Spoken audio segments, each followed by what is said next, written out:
I made a fake one. Yo, what's going on, everyone? Welcome to the fan club. It's your boy Dan Brosnan in the building. Welcome to the show. We love you guys. If you like this content, you know what to do. Hit the like, hit that subscribe button, hit that notification bell. You can also send us a super thanks right here on YouTube. Goes a long way. Helps us on this daily video grind.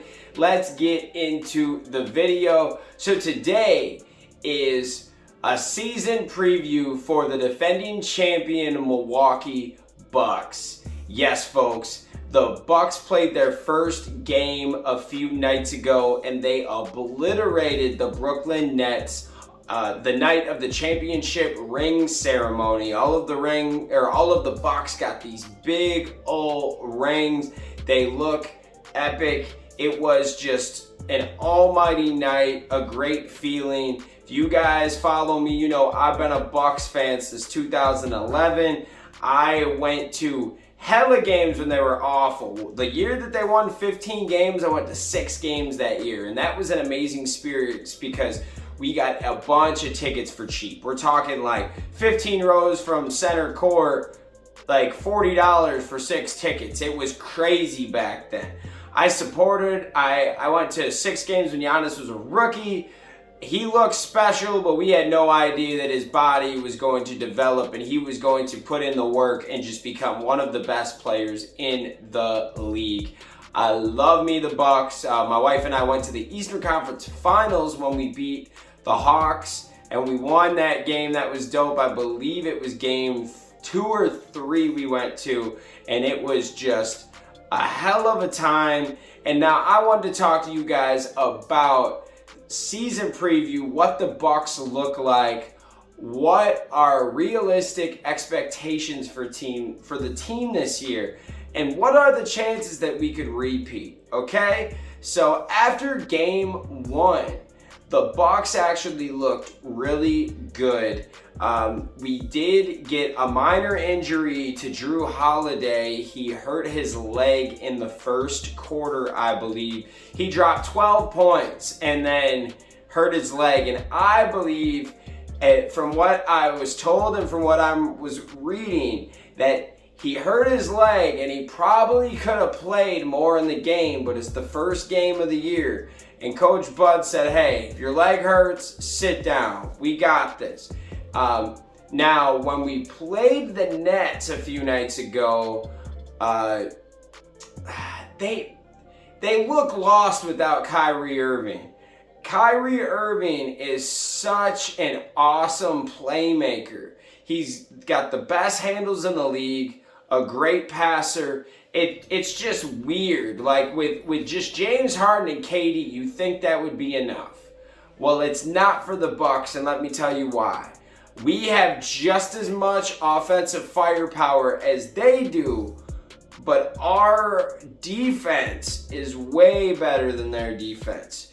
There is no reason why Pat Connaughton should be able to get to the rim at will and making all of these crazy layups and dunking and like, what? Like, I love Pat Connaughton. That's my boy. But he's 6'6". How are you just gonna let this guy run up to the room or to the rim and just pop it in every time? They were doing that to a lot of players, but I wanted to use Pat as an example, saying, hey, Pat's probably, the 9th, 10th, 11th best player on our team, and maybe even lower, right?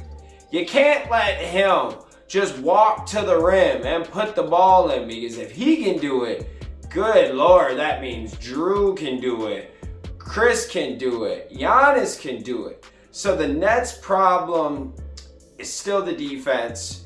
If Kyrie Irving was there, that just adds more offensive firepower, which could be a problem. But he's not playing. So in this game, I thought the Bucks looked good on most aspects.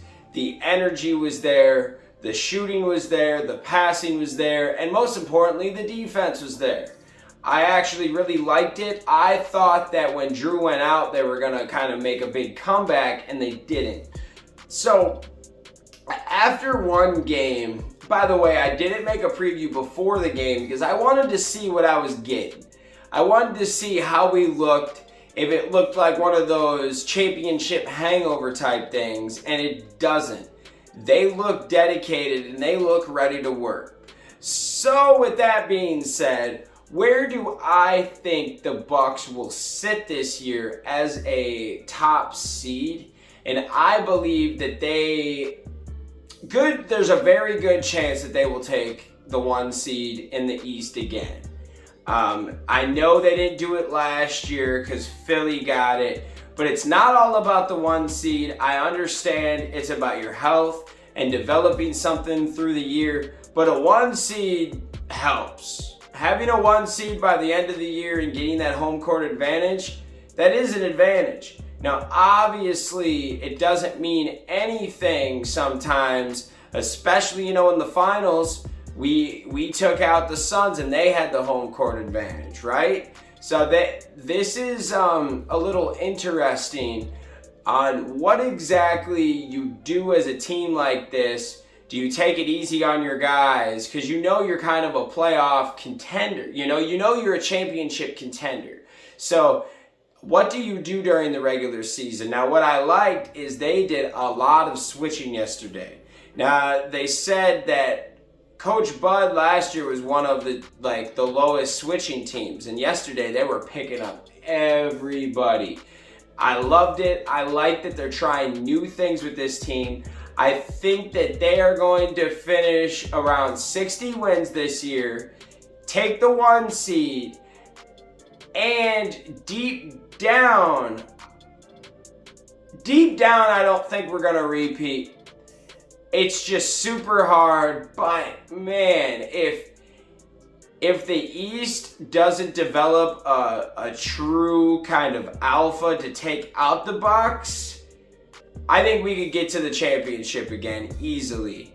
If the Nets don't figure out their problems, which is obviously Kyrie Irving not playing because of COVID-related issues, and their defense, they have to figure out that defense. But I do think that if the Nets figure out their defense and are healthy, they could beat us in the Eastern Conference Finals. Maybe get some revenge on us. You know what I mean?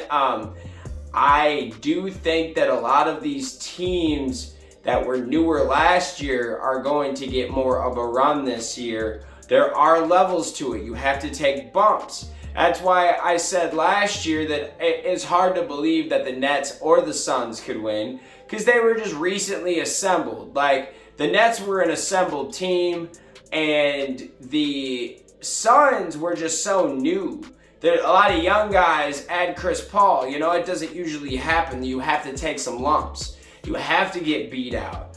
That's what happened to the Bucks. We got destroyed a few times, and it lit a fire under our ass. So that's kind of where I sit with the Bucks. I think that they are easily a 1 or 2 seed in the East. I think they're going to be able to get to the Eastern Conference Finals. Now, it's kind of about who you play. I definitely put the Bucks in the Final Four discussion again. I don't want to sit here and down my team. The only reason why I don't think the Bucks are going to repeat is because I think the Bucks are more like a San Antonio Spurs dynasty. And if you look at the Spurs, they never won back-to-back. They were always well coached, and they made it to the playoffs the year after they won. Like, they were always close. But it's hard to win back-to-back rings. The league's changing, injuries happen. I don't know. I think that they have a good chance to repeat, but also in the back of my head, I'm like, yo, you got to enjoy this, have some fun. Don't expect them to win a ring again, because the Bucks finally won a ring after 50 years. That's kind of, in my mind, I don't need to see them win a ring again. Obviously, I would love to. Go ahead and 2-peat, 3-peat, 4-peat. But we're lucky. We got to see the Milwaukee Bucks win a ring. I definitely see them finishing in the Final Four, meaning Eastern Conference Finals, and a 1 or 2 seed, 3 at the latest, but I just don't see them being under a 3 seed. Okay, I think that we could easily get the 1 seed this year. Our division is a little bit tougher. Detroit's improving, the Bulls are improving, the Pacers should be better this year, but it's still our division, guys. So I hope that you guys enjoyed this video. Hope it gets you ready. Tonight, we play the Miami Heat in Miami, and it is going down. Who's gonna win? We get to play our old buddy PJ Tucker, who PJ Tucker was a great piece for the Bucks. However, we were gonna pay him $7.5 million a year, and it's crazy. But if you would have paid him that, you'd have been over the tax limit, like the luxury tax. So it would have turned from like $7 million a year to like $30 million a year because you're over it, and they're gonna charge you. So what did we do? So first of all, our young second-year man Jordan Nwora is an absolute monster. Just absolute walking bucket. And then we brought in Grayson Allen, who I think is like white boy PJ Tucker. He's tough, he talks smack, and he can shoot the ball. Exactly what we need. Perfect.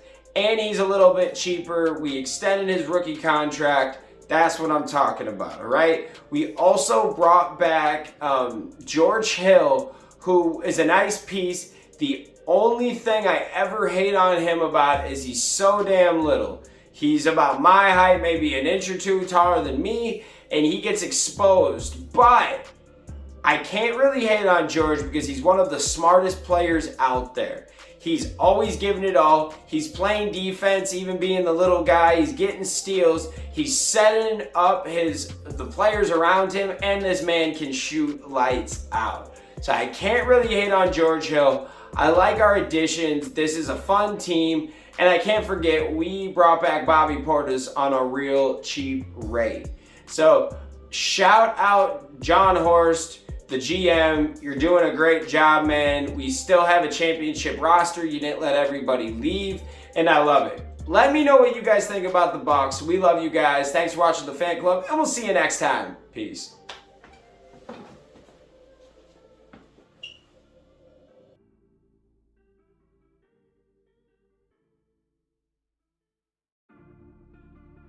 Jrue got the drip.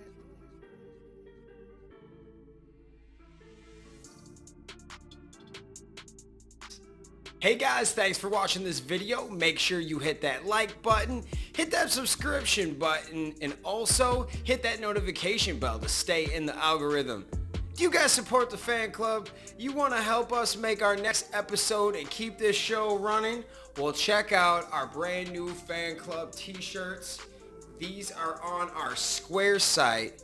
Go check that out. Go check us out on all social media platforms. And thank you for rocking with us, guys.